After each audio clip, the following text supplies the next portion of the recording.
Hey guys, in today's video we're going to look at the water tanks for this van. So we've got some underslung tanks going in. We've got the CAK underslung tanks. This is the 50 litre waste tank and this is the 66 litre freshwater tank. On the waste tank you've got two inputs and we're only having a sink in this van, so we're going to block one of these up, and then you have the outlet. And as in the previous video I showed you guys that we've also put these in, and that's just to allow us to get a meter reading so we know when this tank is full. And then on the freshwater tank, again, got the meter on you. Now this one will actually show if it's full, 3/4, half or a quarter, and as I said, that's 66 litres. Now in the pack you also get a pipe.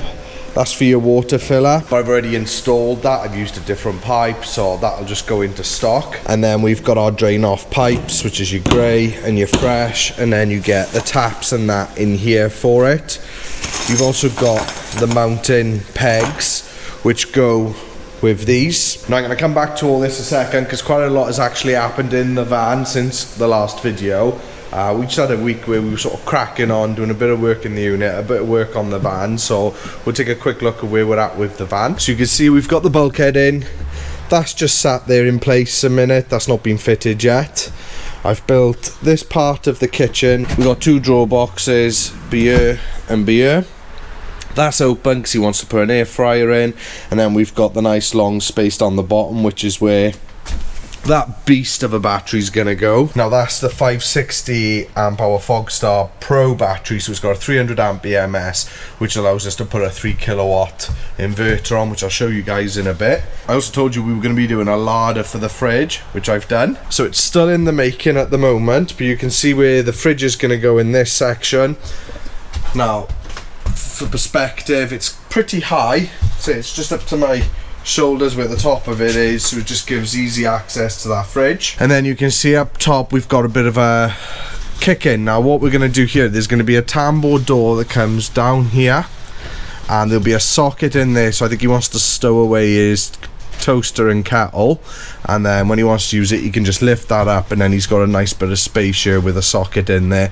But I think the tambour door is quite a good idea, because then when he's driving that's just tucked away quite nicely. So that's in the making. I think I'm going to get the fridge in next, get that cabled up, and then we've got the bench seat to do, just coming out along here, and then we've got another kitchen just to build from the larder to halfway on the door. But that's not today's job, so that was just a quick update on what we're doing. The charger we're putting in is this Vanology 3 kilowatt. It's an inverter charger. Quite a clever bit of kit, so when you're on electric hookup it detects it straight away and will swap it over, and then when you pull off electric hookup it'll then go back to your battery. But you can also isolate that and turn it off. Obviously if you're not using it, then you can isolate that so it's then not draining your batteries. He's opted for the one control panel, so you get all the details on sort of the battery, what's coming in, what's going out. And then we've got the 50 amp, that's the Vanology MPPT and DC to DC charger, so you have a total of 50 amps on that, so that's a nice strong one. He's got a 200 amp alternator on the van. Now quick update on the office and the kitchen. Kitchen's done. We've got a fridge coming later today, and that's just going in there, and that's done. You can see we've carried on the theme with the OSB boards, and the office is done, and we put a radiator in here, lovely and warm. So we've had this desk made for us from the guys across the way. It's got a nice, it's just pine, but it's got the burnt effect on it where they sort of torch it. I really like that. I think that's smart. So yes, office is finished, kitchen is finished, so we are 100% focused on the van. So what we're going to do first, I can't just fit these tanks straight onto the van. For a start, the tanks all need insulating. Now there's two ways you can do this. You can insulate it with like your foil lining, which you see down here. I got one which I put underneath, which has got like a foam base to it as well. It's got a higher insulation rating, and then after that I'll also put just the normal silver bubble wrap over it as well, with some duct tape just to keep it all contained nicely. And obviously you can also put heat mats on these, which are then come off your 12 volt system. The customers opted just to have them insulated and just sort of help protect them freezing over. And the other thing we've also got to do, these are the brackets that go underneath the van that sort of hold them up against the chassis. but as you can see, they're just steel. So the first job of the day is to get them sprayed in this Hammerite metal paint, just to protect them, because if you don't spray these, they're not going to last more than a couple of years before they're going to be knackered. You also get this water filler in the pack as well, which are all right, they do the job, but I do prefer these ones. They're just a bit cleaner, protects the cap a bit more, so the weather's not getting in sort of around where you're going to be putting your fresh water to, and that's magnetic and held down. So that's already fitted, so that one can just go up into stock. I got a little collection of these coming. And then something I want your guys' help with, okay, so we're trying something a little bit different. What the customer wants on this fan is to be able to drain off both the fresh water and the wastewater electronically from inside. So we got to switch it. So what I've got is these actuators, and I'd say that's probably a 3/4 inch thread on that. Now what I've got to do is I've somehow got to get from the outlet, which is this one here on the waste, and it's the same size on the fresh just over there. What size is that?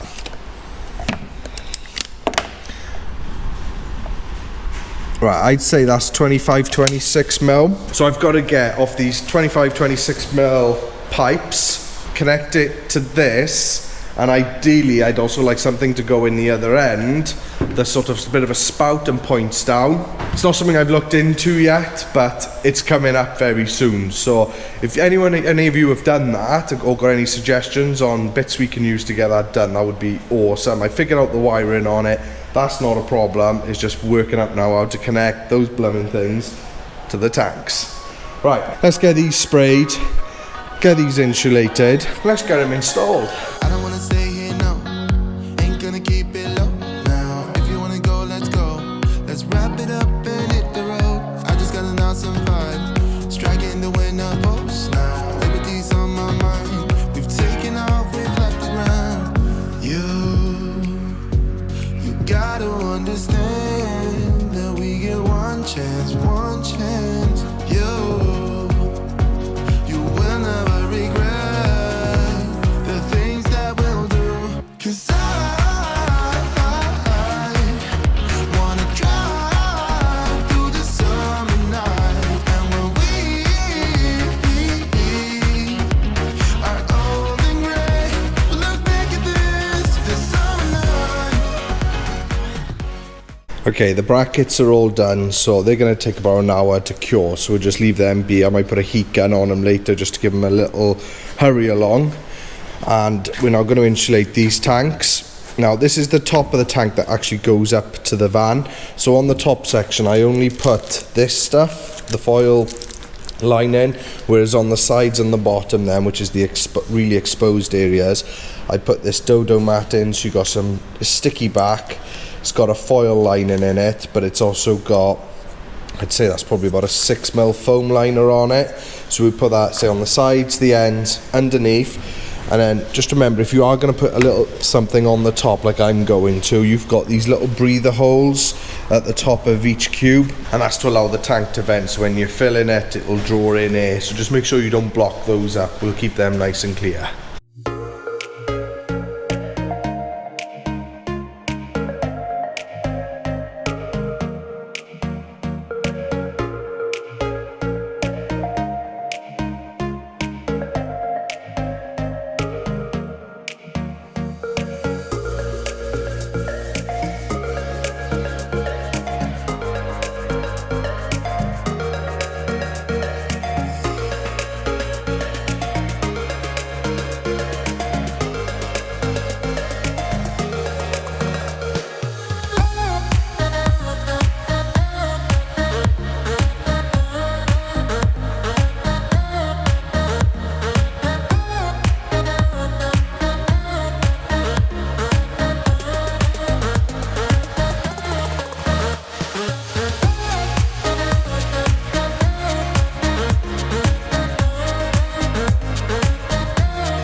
That's the fresh water tank done. As you can see, I've got it all taped up. Now the tape isn't really there for sort of any other reason other than when you're underneath the van and you're trying to push that up. Now bearing in mind you've got a very restricted amount of space under there, and I just don't want any of that unraveling, catching on something. So the tape is mostly there just to hold it in place while I get it in, because bearing in mind these brackets are going to wrap it all the way around that way. But something else that I do is use this galvanized strip stuff. You can see there's lots of holes in there. So the way I do it is I get the tank into position and I'll strap it in lengthways and widthways with this stuff. Let's say this is galvanized, so I haven't got to treat it, and that's more so just to hold it in situ when you then put the brackets on, because if you try and just do it with just the brackets without having something to prop it in place, which you could do, you could probably use a jack or something to sort of put it in place, but I don't want to apply, you know, any more pressure to the plastic tank than I need to. So, and I also like to get the extra fixings onto it. You know, I think the extra straps are only going to help sort of keep it solid, help maintain its lifelong, you know, the lifespan of it. So next job, I'll get this one done exactly the same as this one, and then I'll show you how we jack the van up, because in this instance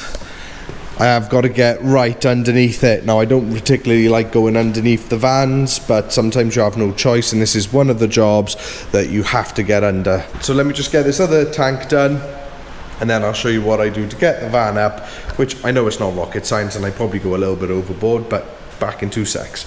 And that's both the tanks fully insulated. Just remember, as I said earlier, just clear your breather holes on the 2 tanks, and like if you've got a connection in here, make sure it's out, because you don't want to be fishing for that later.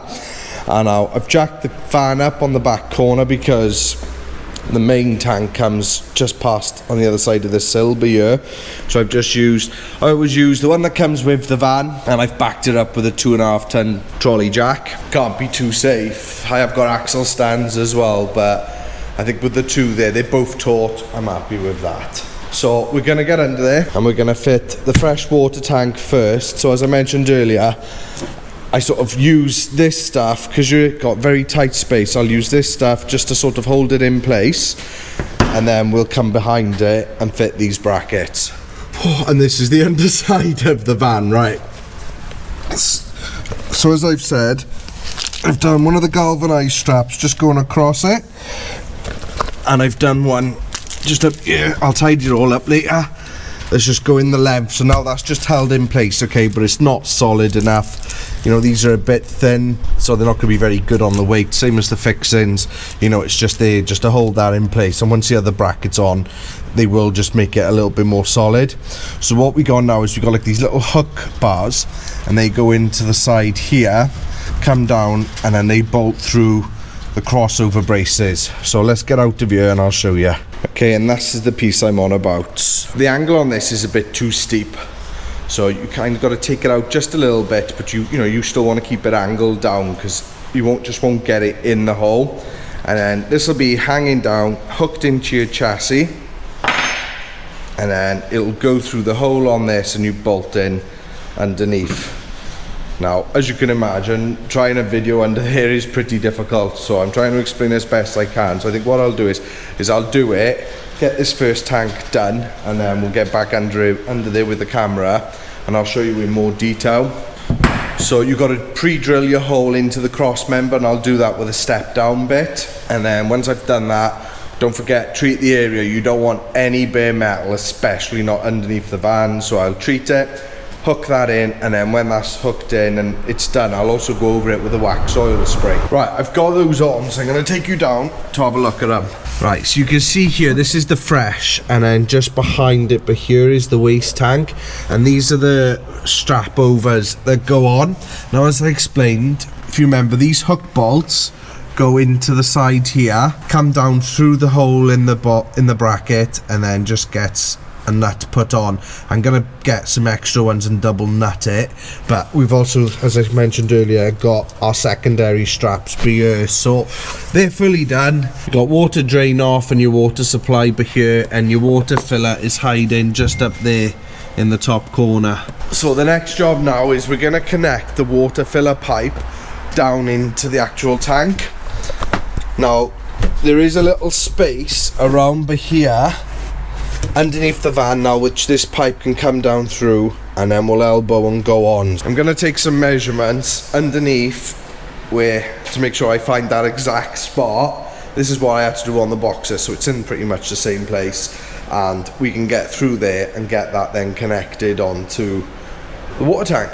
So I've drilled the hole through the floor, and I've just fed this down a minute. You can see I've used a black cap. Basically what that is, that's actually some sort of downpipe adapter, and I'll put a photo of it up in the corner here.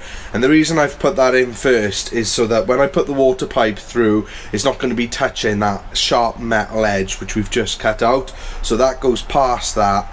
So when we put the pipe through, it's not touching any metal, and then we'll go underneath and we're just going to protect and seal that in. For now, I can pop that through the hole and I can go underneath. I'll probably have to cut it down a bit and then angle it onto the water filler, and that's the water filler completed. We got 2 more connections then on the fresh water tank. One is going to be the feed, and that's going to come up to the water pump, which I've just got out. So we've got the shore flow water pump here, that's the 20 psi model, so incoming on the left, outgoing on the right, but that's going to go straight into this expansion vessel, and that just helps regulates the pressure in your water system. So if you haven't got one of these and you've ever had a camper or a motorhome, and every now and again you'll hear your water pump sort of going do do do do do, chances are it's not got an expansion vessel on it. That just stabilizes the system. And what I'm going to do is I'm going to put this pipe in between the two, so you can see I've put the 2 straight connectors facing each other so I can put that pipe on. This will then be our cold out,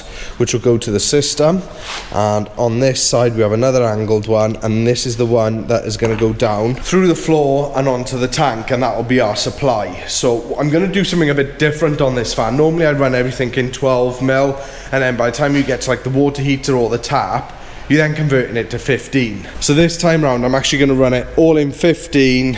I've got some John Guest fittings, some elbows, some pipe inserts. So you need pipe inserts whenever you're using push fit, and that's whether you're using 12mm or 15mm, you've got to use pipe inserts. And what they're for is to stop the pipe. Obviously you've got a circular pipe, and it's to stop it deforming when it's inside the push fit. It's to keep it solid, nice and rigid and perfectly circular. It keeps that connection into your pipe fitting nice. So I'm just going to connect these 2 together. We'll put them on the bulkhead, and that's all I'm actually going to do on this for today in terms of the water system, because I want to put the rubber flooring down before I connect the water filler hose and bring the other hoses through, because it's going to be easier for me to lay the floor, cut the holes, and then put the pipes through, rather than cutting the flooring around pipes already fitted, because then you've got to have little slices in it that simply don't need to be there. Right, that's both of those mounted in their final resting place. So that's those done now. So I said I'll come back to those when the floor's been fitted and we can get that finished off. Right, while I remember as well, in the last video someone wanted to see the roof jointing strips in a bit more detail. So this is the piece that goes up against the ceiling, and you can just see you've got like this little slot bit in the middle, and then on the outer case you've got another piece then that just fits into it, so that just slots in